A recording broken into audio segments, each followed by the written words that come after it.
name of this message today is The Time of the End, Part 2.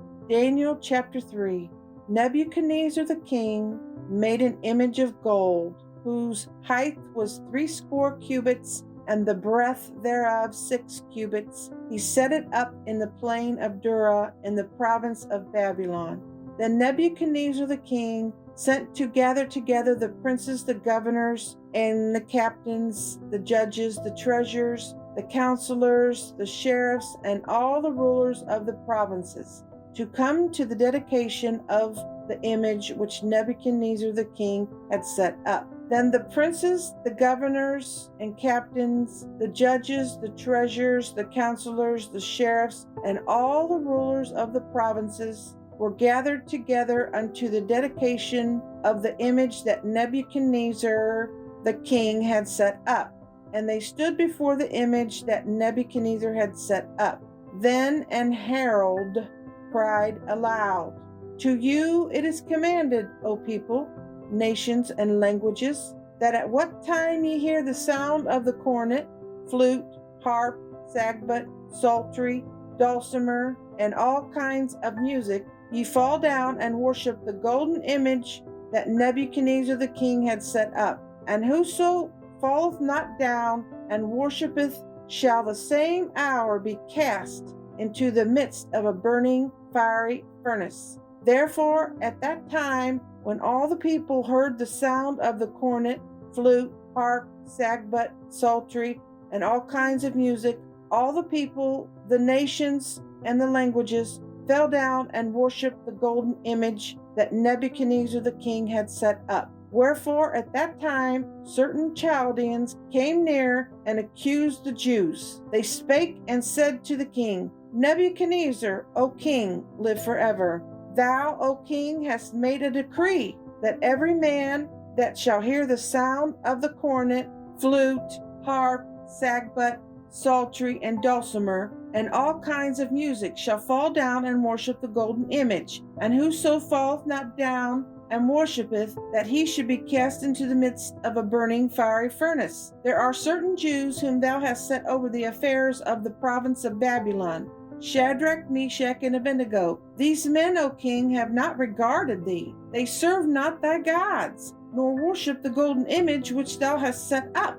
Then Nebuchadnezzar, in his rage and fury, commanded to bring Shadrach, Meshach, and Abednego. Then they brought these men before the king. Nebuchadnezzar spake and said unto them, Is it true, O Shadrach, Meshach, and Abednego? Do not ye serve my gods, nor worship the golden image which I have set up? Now if ye be ready, that at what time ye hear the sound of the cornet, flute, harp, sackbut, psaltery, dulcimer, and all kinds of music, ye fall down and worship the image which I have made. Well, but if ye worship not, ye shall be cast the same hour into the midst of a burning fiery furnace. Who is that God that shall deliver you out of my hands? Shadrach, Meshach, and Abednego answered and said to the king, O Nebuchadnezzar, we are not careful to answer thee in this matter. If it be so, our God whom we serve is able to deliver us from the burning fiery furnace, and he will deliver us out of thine hand, O king. But if not, be it known unto thee, O king, that we will not serve thy gods, nor worship the golden image which thou hast set up. Then was Nebuchadnezzar full of fury, and the form of his visage was changed against Shadrach, Meshach, and Abednego. Therefore he spake and commanded that they should heat the furnace 7 times more than it was wont to be heated. And he commanded the most mighty men that were in his army to bind Shadrach, Meshach, and Abednego, and to cast them into the burning fiery furnace. Then these men were bound in their coats, their hosen, and their hats, and their other garments, and were cast into the midst of the burning fiery furnace. Therefore, because the king's commandment was urgent, and the furnace exceeding hot, the flame of the fire slew those men that took up Shadrach, Meshach, and Abednego. And these 3 men, Shadrach, Meshach, and Abednego, fell down bound in the midst of the burning fiery furnace. Then Nebuchadnezzar the king was astonished, and rose up in haste, and spake and said unto his counselors, Did not we cast 3 men bound into the midst of the fire? They answered and said unto the king, True, O king. He answered and said, Lo, I see 4 men loose, walking in the midst of the fire, and they have no hurt, and the form of the 4th is like the Son of God. Then Nebuchadnezzar came near to the mouth of the burning fiery furnace, and spake and said, Shadrach, Meshach, and Abednego, ye servants of the Most High God, come forth and come hither. Then Shadrach, Meshach, and Abednego came forth of the midst of the fire, and the princes, governors, and captains, and the king's counselors, being gathered together, saw these men, upon whose bodies the fire had no power, nor was a hair of their head singed, neither were their coats changed, nor the smell of fire had passed on them. Then Nebuchadnezzar spake and said, Blessed be the God of Shadrach, Meshach, and Abednego, who hath sent his angel and delivered his servants that trusted in him, and have changed the king's word, and yielded their bodies, that they might not serve nor worship any god except their own God. Therefore I make a decree that every people, nation, and language which shall speak anything amiss against the God of Shadrach, Meshach, and Abednego shall be cut in pieces, and their houses shall be made a dunghill, because there is no other God that can deliver after this sort. Then the king promoted Shadrach, Meshach, and Abednego in the province of Babylon. I didn't want to interrupt the reading, but it speaks for itself completely, doesn't it? That we cannot bend, we cannot bow, and then we will not burn. There was a song made years ago, a beautiful song about that. So I'm going to take you to the next verse, Revelation 13, 14, and 15. This is talking about the Antichrist and what is going to happen in the tribulation period. And deceiveth them that dwell on the earth by the means of those miracles which he had power to do in the sight of the beast, saying to them that dwell on the earth, that they should make an image of the beast, which had the wound by a sword, and did live. And he had power to give life unto the image of the beast, that the image of the beast should both speak and cause that as many as would not worship the image of the beast should be killed. So there you have it. Just like the days of Shadrach, Meshach, and Abednego, just like those days. It's history repeating itself, and this is what's going to happen in the tribulation period. Revelation 14, 8 through 12.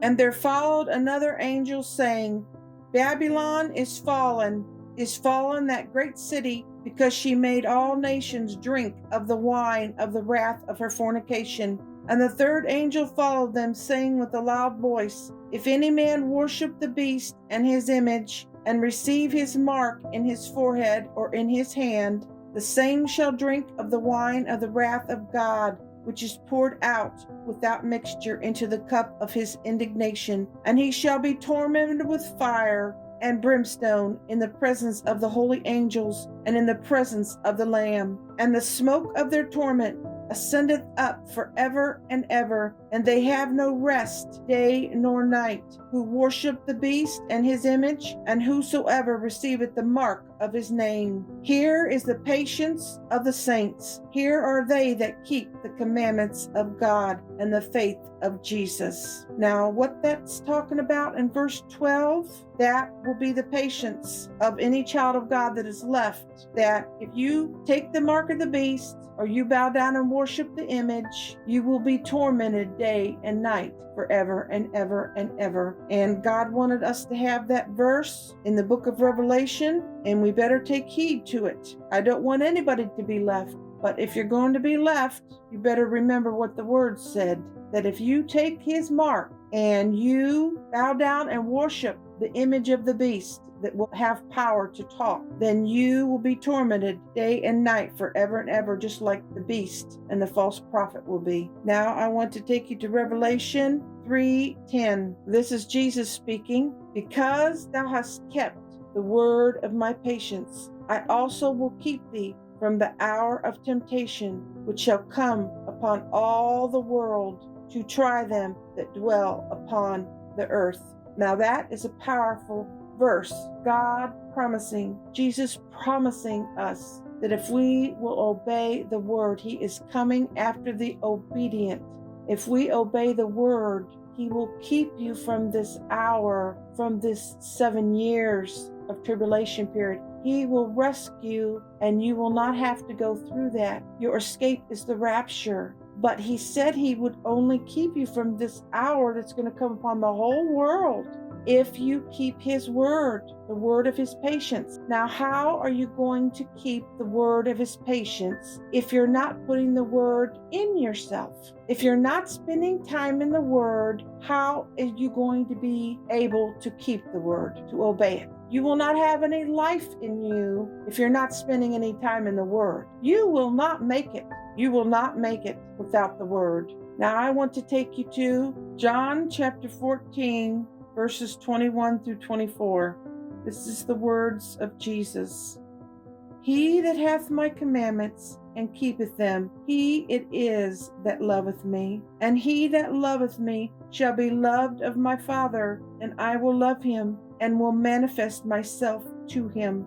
Judas saith unto him, not Iscariot, Lord, how is it that thou wilt manifest thyself unto us, and not unto the world? Jesus answered and said unto him, If a man love me, he will keep my words, and my Father will love him, and we will come unto him, and make our abode with him. He that loveth me not keepeth not my sayings, and the word which ye hear is not mine, but the Father which sent me. Now that is one of the most loving and powerful scriptures in the Bible. That's one of the greatest. And that is something that you need to dwell on. And that's John chapter 14, 21 through 24. And it explains to you why that Jesus is real to some people, but not to everyone. Why he is real to his children that are running hard after him, and he's not real to the world. The word. Jesus said, I am the truth. The more word you put inside yourself, the time you spend, the more you're going to feel. Yes, you're going to feel. You can only feel God through having God in you. And God is in his word. And Jesus' life is flowing in the word. He is the truth. And you have to fill yourself with the word. Take it from the voice of experience. I've had times in my walk with God, the many, many years that I have walked with God, and I have strayed from the word.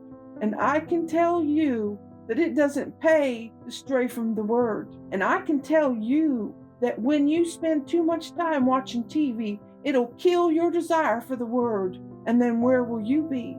You'll be empty. That's where you'll be. You'll be walking in the wilderness. You'll have a little bit of God inside of you, but you won't be doing the whole will of God. You'll have a little bit of joy and a little bit of peace, but you won't have all the joy and all the peace. You've got to be full of the word and pleasing God in everything. And you're not going to be able to obey the word of his patience and get out of here if you don't fill up on the word. And I can't say it enough, and I know I've told you again and again, but let it really take a hold of you today. If you have strayed, I don't know who's listening to me. I just know that whoever is listening to me, I want you to make it out of here. I want you to be in heaven with me someday. And Jesus wants you to be in heaven with him. So I hope this message was a blessing to you today. If you don't have Jesus in your heart, you are completely empty. And you don't have any peace and joy that's doing you any good. Oh, sinner, come to Jesus today. Your heart is empty without the Lord. Say this prayer with me. Oh, God, you are my creator, and I have sinned against you. But I am here, and I confess all of my sins. Forgive me, Jesus. I do believe there is power in your blood to wash away all my sins. I open my heart's door wide. Come in, Jesus. Oh, come in, Jesus, come in. And friend, if you meant that prayer, your heart is not empty no longer. Jesus will fill your heart with His goodness, but you must abide in Him. You must pray, and you must put Him first and pray before you do anything else in the morning. You must pray, and you must fast, and you must stay in the Word. Do some meals. Start off like that. The Lord will be your strength. I love you, and He loves you. God bless you and keep you in His love. Amen.